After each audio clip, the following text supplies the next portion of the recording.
बिस्मिल्लाहिर्रहमानिर्रहीम। अस्सलामुअलैकुम। A1 TV के साथ मैं हूं समन नसीर। शामिल करेंगे news headline. T20 world cup का एक और बड़ा अपसेट। अफगानिस्तान ने न्यूजीलैंड को 84 रन से हरा दिया। 160 रन का हदफ। न्यूजीलैंड 75 रन पर ढेर। राशिद खान और फजल हक फारूकी ने 4 विकेटें हासिल की। राशिद खान ने कामयाबी को पूरी टीम की मेहनत का नतीजा करार दिया।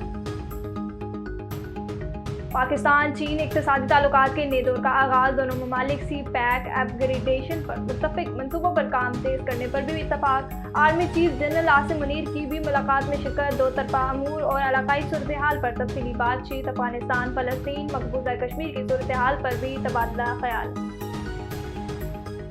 कायम मकाम गवर्नर पंजाब ने हतक इज़्ज़त बिल पर दस्तखत कर दिए। हतक इज़्ज़त में बल गजट नोटिफिकेशन के बाद नाफिजुल अमल होगा। मसाफी तंजीमों और सियासी जमातों ने भी तहफ़्फ़ुज़ात का इज़हार किया था।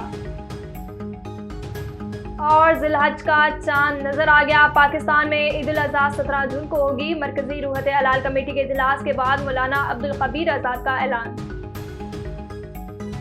कराची में प्राइवेट सिक्योरिटी गार्ड के हाथों एक और कत्ल। 16 साला समत कराची सेक्टर में कचरा उठा रहा था। गधा गाड़ी के थोड़ा गिरने पर रमजान तैश में आ गया। मुलजिम फरार। पुलिस सिक्योरिटी कंपनी के मैनेजर समेत 3 अफराद को हिरासत में ले लिया गया।